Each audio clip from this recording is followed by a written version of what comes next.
आज आम पढ़ा गोटे इम्पोर्टाट टपिक सब इम्पोर्टाट टपिक है त्रिभुजर अंतस्थ दूरवर्ती कोण। ये हूँ गोटे नुआ जिनस अंतस्थ दूरवर्ती कोण कहले कौन बुझा। तो षष्ठ ठार दशम श्रेणी पर्यंत यही पाठटी समस्त को दरकार। तो भल भाव बुझा दरकार। तो प्रथम आमको गोटे त्रिभुज तैयारी करा पड़ो। त्रिभुजर ना होगला ए बी सी। त्रिभुजर ना हूँ ए बी सी। तो ए बी सी आम जाचे युवा कहूँ गोटे गोटे अंतस्थ कोण। तो त्रिभुजर तीनोटी अंतस्थ कोण अच्छी आम आगुरी जाचे जे त्रिभुजर तीनोटी अंतस्थ कोण अच्छी ए कोण बी कोण और सी कोण। एवं अंतस्थ कोण तो जानले किंतु दूरवर्ती कोण कहले कौन बुझा। तो दूरवर्ती कहले आमको प्रथम गोटे बहिस्थ कोण तैयारी करा पड़ो। अच्छा तो सी टू डी रश्मि आम टाणीदबा। तो बर्तमान ए सी डी होगला गोटे बहिस्थ कोण। तो ए सी डी एक बहिस्थ कोण। ताले ये बहिस्थ कोण सहित आमर सी कोण आम जाचे जो सी कोण जोटी ता पाखे जो कोणटी अच्छी सी हूँ सन्निहित कोण। तो अंतस्थ कोण एवं बहिस्थ कोण मिसिले आम जाचे सन्निहित परिपूरक कोण कहती यही कोण को कोण मिसिले 180 डिग्री बोली आम जाचे आगुरी। किंतु यही जो बहिस्थ कोण अच्छी ये पाखे जो कोण को छाड़देले यही कोण को छाड़देले आउ जो दुईटी कोण रहिले ए कोण एवं बी कोण एमाने होउछंती एई बहिस्थ कोणर अंतस्थ दूरवर्ती कोण। ठीक अच्छे बुझीगला। तो ए सी डी बहिस्थ कोणर दुईटी अंतस्थ कोण अच्छी से हूँ ए कोण एवं बी कोण। ठीक अच्छे एवं ए सी डी रो कोण जेतिकी हम ए कोण और बी कोण मिसले सेतिकी हम तार अर्थ होची। तो ए सी डी कोण इज इक्वाल टू तो ए कोण को आम पढ़ी बी ए सी बा सी ए बी जमती पढ़ले चलो। तो बी ए सी मनकर कहली B A C plus C B ए कोण।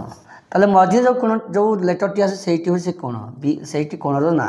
तो ए माने ए कोण बी ए सी एवं सी बी ए।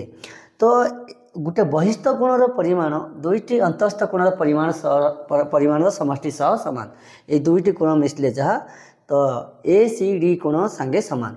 मनकर गोटे एग्जांपल नवा 140 डिग्री मनकर ए सी डी हूँ 140 डिग्री बहिस्थ कोण परिमाण 140 डिग्री किंतु ए कोण देइछि हमको 40 डिग्री मनकर।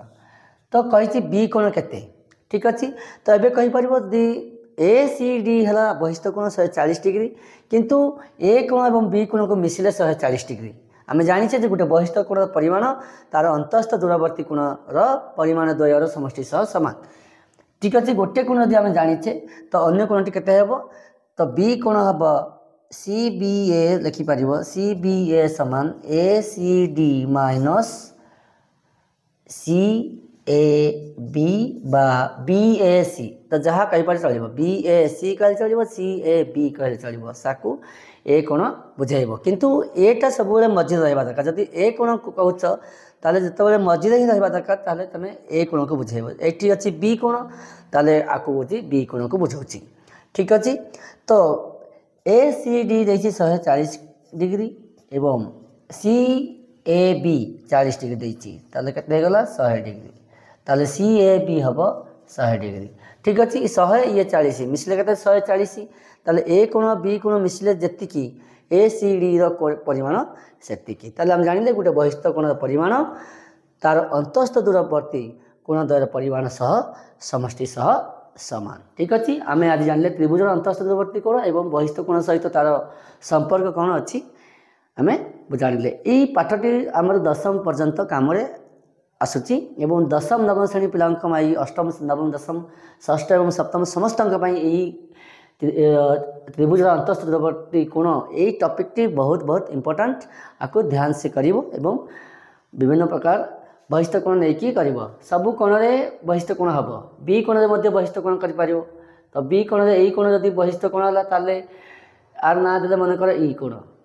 तो ई कोण है ए बी ई एक बहिस्थ कोण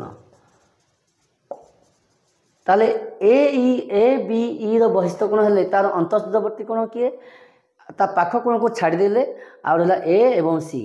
तो ए ओ सी ये दुईटी कोण होची अंतस्थ दूरवर्ती कोण कहार ए बी ई बहिस्थ कोण। ठीक अच्छे। यही भाव में सबू आमर अंतस्थ कोण रे आमे बहिस्थ कोण तैयारी करी आमे तार अंतस्थ कोण द्वय को निर्णय करि परिबा। आमे जानिछे जे प्रत्येक अंतस्थ कोण रे आमे दुईटी लाखे बहिस्थ कोण तैयारी करि परिबा।